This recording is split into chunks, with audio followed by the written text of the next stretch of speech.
India में हो, चाहे फॉरेन में हो, या किसी भी कंट्री में रहता हो, हर इंसान की लाइफ साइकिल के अंदर भी 6 की इन्वॉल्व होती है, यानी 6 फेजेस से वो पास होता है, जिसमें 3 फेज उसके ग्रोथ और डेवलपमेंट के होते हैं, और बाकी के 3 फेजेस उसके धीरे धीरे स्टेबलाइजेशन, डिक्लाइन एंड डिवाइस के होते हैं, राइट। तो अगर किसी भी लाइफ की शुरुआत की बात करें तो कोई भी शुरुआत कब होता है? At the point of birth, यानी जब उसका वो पैदा हुआ, that is a starting point. और स्टार्टिंग पॉइंट से लेकर up to 12 years, that is in the childhood stage, मतलब that is a wind energy. उस वजह से छोटे बच्चे जितना भी खेलते हैं, कुछ भी करते हैं, उन्हें कभी भी थकावट नहीं होती है, राइट। देखिए रोबिक बाहर जाके खेलते हैं, घर आके खेलते हैं, उनको खाना मिला तो ठीक है, नहीं खाना मिला तो ठीक है, उन्हें कोई चिंता नहीं होती। In spite of that they do not get tired, उन्हें कोई तकलीफ नहीं होती, correct. We keep seeing them कि छोटे बच्चों को खाने के लिए मम्मी पीछे पीछे भागती रहती है, बेटा तो थोड़ा सा खा ले, थोड़ा कर ले, नहीं उसको नहीं करना है, देन वो अपनी तरफ से खेलते जा रहा है, right. Why it is possible? Because at that time the dominant energy is only wind energy, but उसको इतना सारा पावर अपने आप अंदर से मिलता रहता है कि वो नहीं भी खाएगा तो भी चलता रहेगा। उसमें कभी भी इस उम्र में बहुत ज्यादा बच्चा मोटा नहीं होता, normal. The second stage is adulthood, this is from 12 years to 24 years. तो यहाँ पर चाहे लड़का हो चाहे लड़की हो, फिजिकल ग्रोथ शुरू हो जाता है, इमोशनल ग्रोथ शुरू हो जाता है, लाइकिंग डिसलाइकिंग्स, ये अच्छे लगते हैं, ये अच्छे नहीं लगते हैं, बहुत इमोशनल हो गया, किसी ने कुछ कह दिया तो एकदम रोना आ गया, किसी ने कुछ कह दिया तो बहुत ज़्यादा खुश हो गए। सो ये सारे जो मूड स्विंग्स या एनर्जी इम्बैलेंसेस होते हैं वो पूरे इस उम्र में आते हैं। इस उम्र में डिज़ायर बहुत ज़्यादा होती है, मुझे ये भी करना है, मुझे ये भी करना है। मैं हमेशा कहता हूँ कि जब तक किसी लड़के की शादी नहीं होती है तब तक वो उस घर का प्रिंस है, और जब तक किसी लड़की की शादी नहीं होती है तब तक उस घर की प्रिंसेस है, यानी वो दोनों ही प्रिंस और प्रिंसेस के हिसाब से ही जीते हैं। जैसे ही शादी हो जाती है, दे enter into prime stage 24 to 36। किसी की शादी जल्दी होती है, किसी की देर से होती है, but overall they enter into it. This is a point where a girl has to grow up like a queen. मतलब वो पहले प्रिंसेस थी बिना शादी के, लेकिन जैसे उसकी शादी होती है she becomes queen. As a princess she has no limitation, but as a queen she has lot of limitations. As a princess, as a prince you have no limitation as a boy before marriage, but after marriage you have limitation, right? So as a king you have a limitation, you have responsibility, and as a queen also you have. So हमेशा हर इंसान के stage में एक decade कहा जाता है, जिसको बोलते हैं कि मोस्ट इंपॉर्टेंट डिकेड होता है, वो शादी के ठीक 10 साल के बाद का फेज होता है, क्योंकि इस फेज के अंदर वो अपनी वाइफ के साथ सेट होता है, सोसाइटी में सेट होता है, बहुत सारी जगह पे ये सबसे इंपॉर्टेंट डिकेड होता है। अगर इस डिकेड में कोई प्रॉब्लम हुआ, so then the life becomes very heavy. इस स्टेज पे ज़्यादातर डिस्टर्बेंस नहीं होना चाहिए। So this is a very prime time for any life और एनी इंडिविजुअल, क्योंकि इसके अंदर जो सेटिस्फैक्शन मिला है उसी की मेमोरी पूरी लाइफ भर में रहती है। अगर यहाँ पर वो सेटिस्फैक्शन नहीं मिला तो उसकी आपको मेमोरी ज़्यादा नहीं रहती। But this is the same stage where you can achieve whatever you want to achieve, क्योंकि एक बार यहाँ से इस स्टेज पे आ गए उसके बाद दौड़ने का चांस नहीं मिलता। So the way your body runs in this age group, your body won't run in this age group, ठीक। So this is a very important decade of anybody's life. सो 30 to 40 और you can say 24 to 36 is a ideal time frame। उसके बाद जैसे ही 36 में आ जाते हैं तो ज़्यादातर तब बच्चे हो चुके होते हैं, तो उसके बाद 36 to 48 का टाइम पेरेंट्स का कहाँ चला जाता है उन्हें पता ही नहीं चलता, because by the time children has grown up, और उन बच्चों को बड़ा करने में, उनको पढ़ाने लिखाने में 12 साल का टाइम चला जाता है। When they reach to 48 years of age group, तब उन्हें पता चलता है पिछले 20 साल में मैंने किया क्या। बच्चों को बढ़ा के गई, तब तक बच्चे अपने अपनी लाइफ में जाना शुरू कर दिए, लड़की कॉलेज में चली गई, लड़का अपने लाइफ में जाना शुरू कर दिया, तब पेरेंट्स को सडनली एक वैक्यूम क्रिएट महसूस होने लगता है। So they start feeling that they are getting alone. So this is an area where they start thinking too much, मेरा बेटा क्या कर रहा है, मेरी बेटी क्या कर रही होगी, उसको क्या हो रहा होगा, कैसे हो रहा होगा, एक्सेट्रा एक्सेट्रा। जैसे वो यहाँ पर आ जाते हैं, then they start feeling very insecure, right.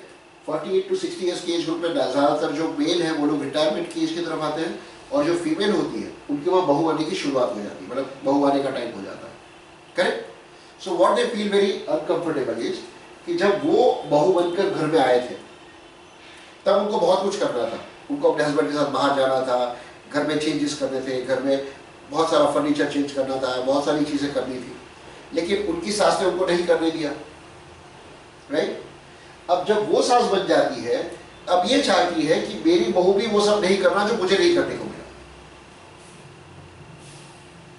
ठीक है, क्योंकि उसको यहाँ ये लगने लगता है कि मैंने बहुत मेहनत करके 12 साल यहाँ के 12 साल यहाँ के मिला के 24 साल के अंदर अपने घर को सजाया है, संभाला है। अब इस घर को नई बहू आकर के फिर कैसे चेंज कर सकती है? So she will resist daughter in law, जो अब उसके बेटे की बहू बन के फिर घर में आएगी। इसीलिए हर घर के अंदर झगड़ा किसके बीच में होता है? You said last time, daughter-in-law and mother-in-law. Daughter-in-law is always good with father-in-law. Why daughter-in-law and mother-in-law they fight? Because हमेशा फाइट लेडीज ही करते हैं, जेंट्स कभी फाइट नहीं करते। Correct. Because by and large gents को उसमें पड़ी ही नहीं है घर में क्या हो रहा है क्या नहीं हो रहा। They are already so much tied up with outside world कि वो आउटसाइड की फाइट में से उनको घर में आकर कुछ करने की जरूरत ही नहीं है। लेकिन इसने ये नहीं कहा, इसने मेरी बात नहीं सुनी, इसने ये नहीं कहा, इसने ऐसा किया, तो ये फाइट इन दोनों के बीच में इसलिए चलती रहती है कि दोनों के बीच में फाइट होती है डोमिनेशन के लिए, कि किसकी कही हुई बात मानी जा रही है। और इस डोमिनेशन का जो रिफ्ट होता है वो पूरे घर के ऊपर एडवर्सली इफेक्ट करता है। उसकी जगह पे अभी मैं तुझे भक्ति, तेरी शादी नहीं हुई इसलिए तुझे बता रहा हूँ कि अगर तुझे अपनी शादी के बाद अच्छे से जीना है, हस्बैंड से के साथ पटे नहीं पटे, सास के साथ अच्छे से पटा के रख। मतलब कि अगर नमक भी डालना है तो उसको पूछ, इतना नमक डालूं, थोड़ा ज़्यादा नमक डालूं, तो फिर वो पूछेगी क्यों, तेरी मम्मी ने नहीं सिखाया? नहीं, हमारे घर में तो हम बहुत ज़्यादा नमक खाते हैं, लेकिन आप कितना नमक खाते हो मेरे को नहीं पता। तो उसको लगेगा कि हाँ देखो मुझे पूछ के करनी है। फिर चाय में शक्कर डाली, मालूम है कितनी शक्कर डाली, फिर भी नहीं डालना, पूछना है कितनी शक्कर डालूं, ज़्यादा डालूं, कम डालूं। तो अगर ये सास को ये पता चलेगा कि मेरी बहू आके मुझे रिप्लेस नहीं करने वाली है या मुझे पूछ के कर रही है, तो सारी रिस्पॉन्सिबिलिटी तुझे दे देगी। 3 साल के लिए तुझे इतना करना है, उसके बाद 30 साल तक तू आराम से एंजॉय करेगी। अगर 3 साल तूने लिफ्ट किया, तूने झगड़ा करने की कोशिश की, तो 30 ईयर्स तक तुझे सफर करना पड़ेगा। And this is applicable to every girl, ठीक है। इसलिए पुराने ज़माने में, अभी भी मानता हूँ कि पुराने ज़माने में जो बाल विवाह होता था वो बहुत सही था। बाल विवाह में क्या होता था, 10-11 साल की उम्र में शादी हो जाती है। अब लड़के को ये नहीं पता शादी का मतलब क्या है, लड़के को भी नहीं पता शादी का मतलब क्या है। हर फेस्टिवल पे लड़की के मम्मी पापा लड़के के घर आएंगे और उसको कुछ गिफ्ट करेंगे, लड़के के मम्मी पापा लड़की के घर जाएंगे और उसको कुछ गिफ्ट करेंगे। यानी बच्चों को शादी से पहले ये बताया जाता है कि हर फेस्टिवल पे एक दूसरे को कुछ ना कुछ देना है, ठीक, इस तरह से सिखाया जाता है। दूसरा फिर ये होता है कि उसके बाद लड़की के दिमाग में ये बिठाया जाता है कि ये मेरा पति है, लड़के के दिमाग में ये बिठाया जाता है कि ये मेरी पत्नी है, and I have to take care of them. तो उन दोनों को केयर करना 10 साल तक पेरेंट्स के द्वारा सिखाया जाता है। इमेजिन कि 2 parents involve in teaching 2 kids that how they are suppose to take care of each other. उसके बाद उन लोगों में झगड़ा होगा क्या? डिवोर्स की बात कभी आएगी? जो आज डिवोर्स की बातें जितनी बढ़ती जा रही है, क्या उस जमाने में होती थी? तो हमारी सनातन संस्कृति के अंदर बहुत अच्छे से समझा हुआ है कि क्या चीज़ें करनी चाहिए, क्या चीज़ें नहीं करनी चाहिए। अब ये जैसे बता रहे थे कि हमारे वेस्टर्न कल्चर का जितना इन्फ्लुएंस बढ़ते जा रहा है, और उस वेस्टर्न कल्चर की वजह से हम अपनी खुद की संस्कृति, हमारी खुद की चीज़ों को धीरे धीरे भूल रहे हैं, इसलिए सारे प्रॉब्लम्स आ रहे हैं। अदरवाइज हमेशा, मतलब मैंने जो सुना है, कहा जाता था हमारे घर में कि लड़की की घर से एक बार डोली निकलती है, फिर कभी अगर आती है तो अर्थी वापस आती है, वो लड़की कभी अपने घर वापस नहीं आती। पुराने ज़माने में कहा जाता है, कहावत होती थी। अब आजकल के ज़माने में अगर देखने जाए, रिसेंटली लास्ट 5-10 ईयर्स 15 ईयर्स में डिवोर्स के केसेस इतने ज़्यादा बढ़ते जा रहे हैं। कहाँ से? हम लोग बॉलीवुड से सीखते हैं। वो बॉलीवुड के अंदर 4-5 साल किसी का रहे, फिर डिवोर्स ले लिया, फिर किसी का रहे, फिर divorce. So unnecessary we are learning very bad things from bad people. They are not good people to be learn with. हमारी सनातन संस्कृति ये थी कि भगवान राम को, मतलब सीता जी को उठा कर लेकर गए, तो भगवान राम ने जाकर के उसके युद्ध किया, उसको मार करके अपनी वाइफ को वापस लेके आए। ये हमारी संस्कृति है। तो टफ टाइम में भी साथ में रहना बोल के भी सिखाया। Exactly. At the moment you have tough time, there's a better option is there. Correct.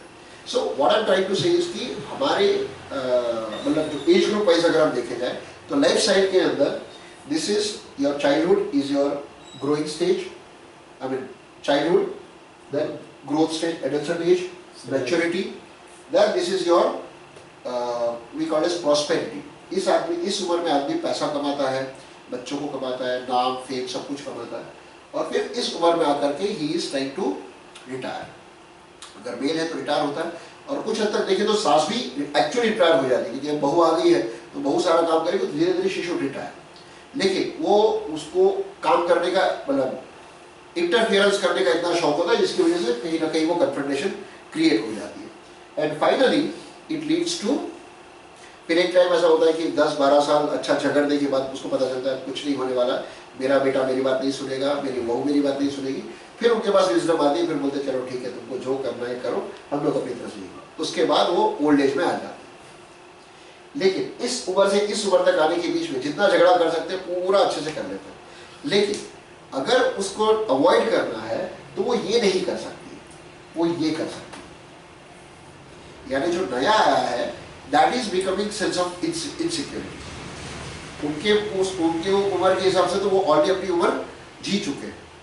तो जो यंग जनरेशन है अगर ये थोड़ा सा समझदारी से काम करे तो इतना प्रॉब्लम नहीं होता. And finally you reach to 60 to 72, ये आपका रिटायरमेंट एज है. मैं हमेशा बोलता हूँ कि 60 ईयर्स के बाद आदमी का सबसे अच्छा फेज होता है. शरीर अच्छा चलता है, पैसा कमा लिया होता है, उसके बाद जो घूमना फिरना जो भी है, this is a ideal stage अगर आपके पास रिस्पॉन्सिबिलिटी नहीं है. अदरवाइज यू कैन स्टार्ट, जैसे बच्चों की शादी हो जाती है, you can start going from this stage to this stage, and that is how you can live your life very happily. अगर इसी को मैं सनातन संस्कृति के हिसाब से कहूँ तो हमारे उसमें इसी वर्ण को थोड़ा सा अलग वे में कहा है. सो वी से कि 0 से लेकर 24 ईयर्स तक this is a area of ब्रह्मचर्य, राइट. फिर 25 से लेकर के 50 ईयर्स तक this is called as grihastha ashram, right. So 25 years का फेज है हमारा गृहस्थ आश्रम का. फिर 25 to 75 that is your vanaprasthashram. वानप्रस्थाश्रम का मतलब क्या पता है? Leave and go. No, you don't need to go to the vanaprasthashram. वानप्रस्थाश्रम का मतलब ये है कि डे टू डे लाइफ की एक्टिविटी के अंदर अपने आप को कम कर दो. यानी बच्चा, अगर मैं बिजनेसमैन हूँ, मेरा बेटा गद्दे में बैठना शुरू कर दिया है तो मैं चाहूँगा कि वो डिसीजन मेकिंग वो करे, मैं नहीं करूँगा. अगर उसे कोई तकलीफ आती है, उसे कोई प्रश्न आते हैं और मुझसे पूछेगा तो मैं करूँगा.